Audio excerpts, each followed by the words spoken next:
মুনাফিক হবেন, দোয়া কবুল হবে না, যা চাবেন সব মাইনাস হয়ে যাবে, মিথ্যুকের কোনো দোয়া কবুল হয় না।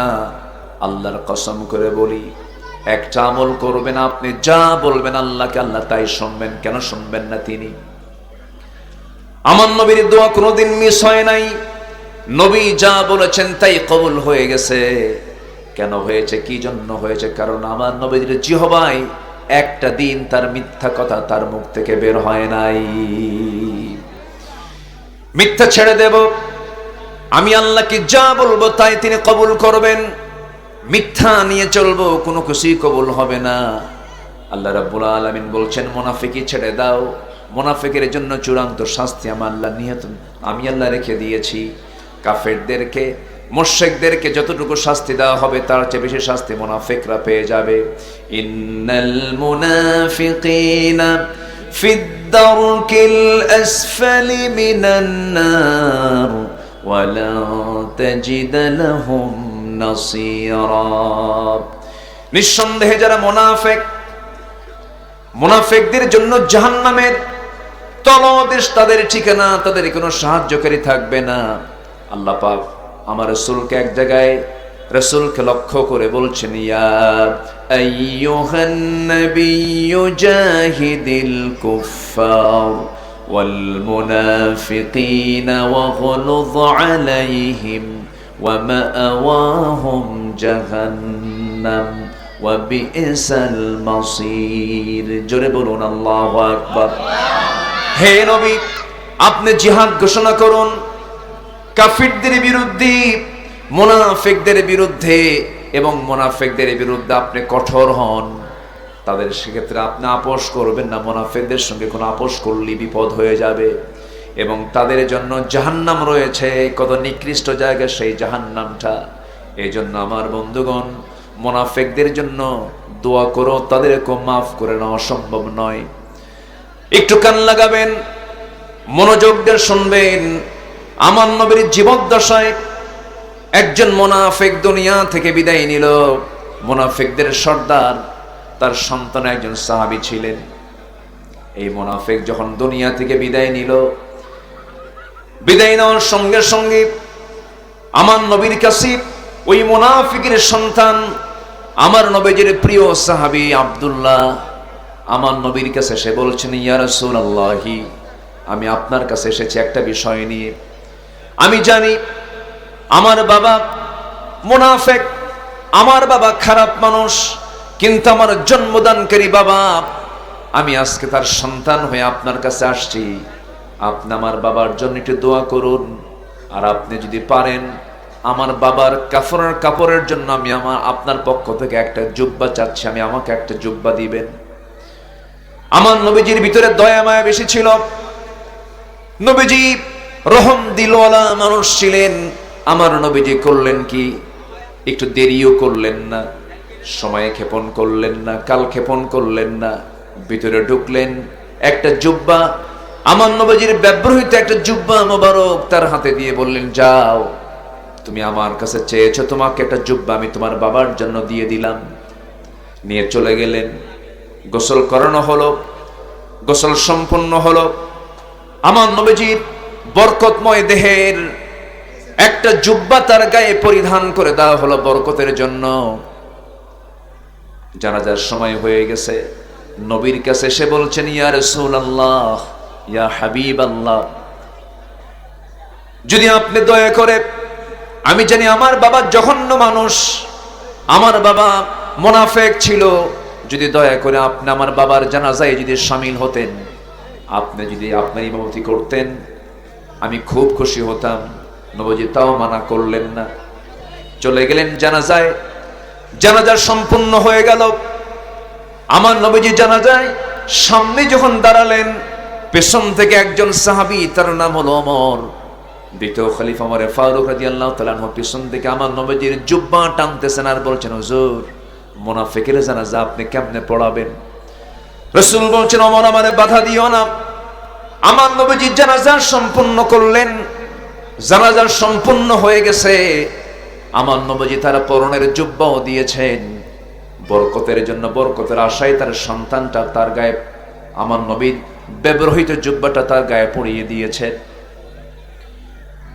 জানাজা শেষ হতে না হতেই আল্লাহর পক্ষ থেকে ফয়সালা হয়ে গেল, ইস্তাগফির লাহুম আও লা তাস্তাগফির লাহুম ইন তাস্তাগফির লাহুম ৭০ মাররা।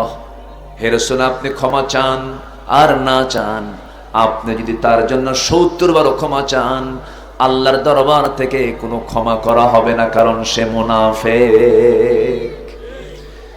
নবীজির পরনের জুব্বাও কোনো কাজে আসলো না, নবীজির মুখের দোয়াও তার দরবারে, আমার আল্লাহর দরবারে মঞ্জুর হলো না, কারণ মুনাফিকদের জন্য দোয়া করলেও সে দোয়া কবুল করবেন না। তিনি আমার কে? আসতে বলবেন না, তিনি আমার কে? আল্লাহ পাক। এজন্য মুনাফিকের চরিত্র যেন আমাদের ভিতরে জেগে না বসে, তাহলে সব শেষ হবে। কোন ইবাদত আল্লাহর দরবারে মঞ্জুর হবে না। ইমানদারের জবান হবে ২ না ১? ইমানদারের মুখ এবং ভিতর কথা, এবং মুখের কথা এবং অন্তরের কথা হবে ২ রকম না ১ রকম? ১ রকম। আল্লাহ পাক বলছেন আরেক জায়গায়, মুনাফিক কারা? وَإِذَا لَقُوا الَّذِينَ آمَنُوا قَالُوا آمَنَّا وَإِذَا خَلَوْا إِلَى شَيَاطِينِهِمْ قَالُوا إِنَّا مَعَكُمْ إِنَّمَا نَحْنُ مُسْتَهْزِئُونَ। মুনাফিকরা যখন ইমানদারদের সঙ্গে মিলিত হয় তখন বলে আমরা ঈমান এনেছি। শয়তানদের সঙ্গে যখন মিলিত হয় মদের বোতল নিয়ে বসে আর বলে আমরা তোদের সাথেও আছি। এরকম মদ খাওয়া মুসলমান আমার দেশে আছে না নাই? বলে মসজিদ কমিটির মেম্বার, আবার নাইট ক্লাবের মেম্বার, ডাবল স্ট্যান্ডার্ড চরিত্র যাদের, তারাই হচ্ছে মুনাফিকের বাচ্চা। মসজিদ কমিটির মেম্বার কখনো নাইট ক্লাবের মেম্বার হতে পারে না। মসজিদ কমিটির দায়িত্বশীল কখনো যাত্রা কমিটির সেক্রেটারি হতে পারে না। এই সমস্ত লোক তো আমার দেশে নাই। আসতে বলবেন না, আছে না নাই? আমি এমন একটা সাবজেক্ট নিয়েছি অনেকের গায়ে লেগে যাবে, কিন্তু আমার তো কিচ্ছু করার নাই। অনেকের গায়ে লাগবে, কিন্তু আমি লাগানোর জন্য বলছি না, আমি পরিবর্তনের জন্য বলছি, সংশোধনের জন্য বলছি। ভাই, দুনিয়া কিচ্ছু না, যে কোনো মুহূর্তে চলে যাব। ক্ষমতার দম্ভ, ক্ষমতার অহংকার, এগুলোর পরিণতি বাংলাদেশের মানুষ বহুদিন দেখে নাই, সম্প্রতি বছর খানেক হলে দেখলো একটু। আসতে কম কেন? দেখেন নাই? আমাকে দিল্লি বাঁচাবে, রাশা বাঁচাবে, আমেরিকা বাঁচাবে, কেউ বাঁচায় নাই। আমাকে বাঁচাবেন যিনি, তিনি আমার কে? আসতে বলবেন না, তিনি আমার কে? পালায় না, কিন্তু পালায় হুঁশ পায় না। আসতে কন কেন? না, কখনোই অহংকার দেখানো যাবে না। অহংকার একমাত্র কার জন্য? আসতে বলবেন, অহংকার কার জন্য? অহংকার আল্লাহ দেখাবেন, বান্দার অহংকার দেখানোর কোনো অধিকার না। এই অধিকার আল্লাহ দেননি। যখনই দেখবেন কোনো ব্যক্তির মধ্যে অহংকার দেখা যাচ্ছে, ক্ষমতার, সম্পদের, নেতৃত্বের, যে কোনো অহংকার যখন আপনি কারোর মধ্যে দেখবেন, ভাববেন ওর পতন খুব নিকটে। সময় নেই বেশি দিন ওর পতন হওয়ার জন্য। সম্পত্তি যদি সকল সুখের মূল হতো, গোটা দেশের টপ লিস্টেড ধনী সালমান এফ রহমান, বেক্সিমকো গ্রুপের মালিক, সম্পদ যদি সকল সুখের মূল হতো, বলুন তো এই লোকটা কি এখন সুখে? আজ থেকে সুখে আছে? সম্পদ মানুষকে সুখ দেয় না, ক্ষমতা মানুষকে যে সুখ দেয় তাও না। সুখী হতে হলে অভাব মুক্ত হতে হবে, সুখী হতে হলে নিজেকে বিনয়ী হতে হবে, স্পেশাল হতে হবে। বান্দা, সব বান্দা কি জান্নাত পাবে? জান্নাত পাবে হলো স্পেশাল বান্দারা। স্পেশাল কাকে বলে? সবাই মিথ্যা বলে, কিন্তু জান্নাতি মিথ্যা কথা বলে না। সবাই আমানতের হক নষ্ট করে, আমানত খেয়ানত করে, ইমানদার আমানতের খেয়ানত করে না। নরমাল সবাই নামাজকে নষ্ট করে, ইমানদার নামাজকে নষ্ট করে না।